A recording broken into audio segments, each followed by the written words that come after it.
नमस्ते to all. मेरा नाम अमित मिश्रा, वसई में रहता हूँ। रिजल्ट मेरी सिस्टर का है। यहाँ पे फीमेल्स को पता होगा, एंडोमेट्रियोसिस सुना है?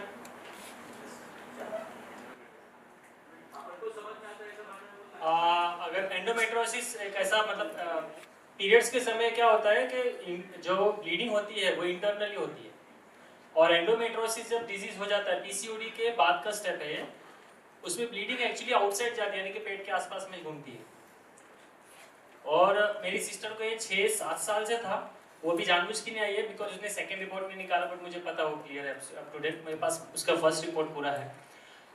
CA 125 तक का रिपोर्ट डॉक्टर ने निकालने बोला था। यहाँ पे कोई डॉक्टर है मैडम? CA 125 मीन्स कैंसर का टेस्ट होता है।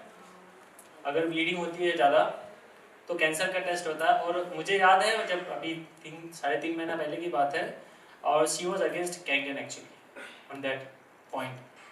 और जैसे ही ये पता लगा तो मेरे घर में ऑलरेडी पिछले 4 साल से कैंसर हुए हैं, मेरी मम्मी, मतलब बहुत सारी चीज़ें हुई हैं, तो हमें अब लगा कि ये भी एक और केस आया है, और कुछ समझ में नहीं आ रहा था क्या करना है क्या नहीं करना है। बस उसने एक ही बोला, भाई अब तू ही बचा, क्योंकि मैं बार बार कैंसर कैंसर कैंसर, हम लोग घर पे डेमो वगैरह करते समय करते थे। मैंने सिर्फ उसे इतने बोला, बिकॉज शी गवर्नमेंट जॉब में है, तो मैंने बोला 15 दिन का खाली तू टाइम निकाल सकती है, घर पे ही रहना पड़ेगा तुझे। तो डॉक्टर ने उसे हर महीना 10,000 का इंजेक्शन बोला था। 3 मंथ्स के बाद में अगर उसे पेट दर्द नहीं होगा तो उसके बाद कुछ कहते हैं जिससे ओवरी निकाली जा सकती है, ऐसे कुछ वर्ड मुझे याद नहीं आ रहा,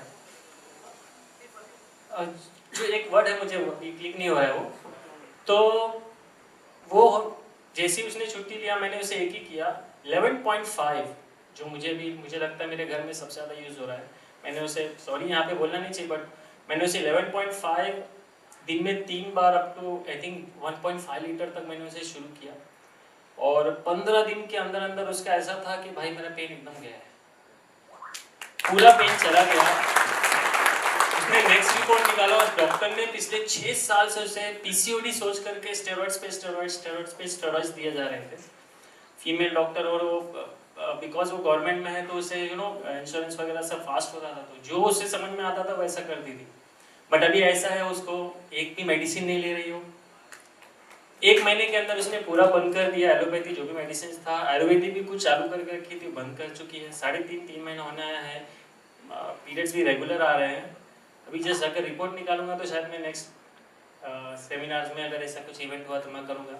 बट डेफिनेटली मैं रेकमेंड करूँगा, किसी को भी पीसीओडी है या इस टाइप का है, आप गो फॉर 11.5। एक बार अपने सीनियर से एक बार ये कंसल्ट कर लीजिए किस तरीके से लेना है। और 9.5 रेगुलरली लिया गया है। बस इतना ही कहना चाहूँगा। Thank you very much.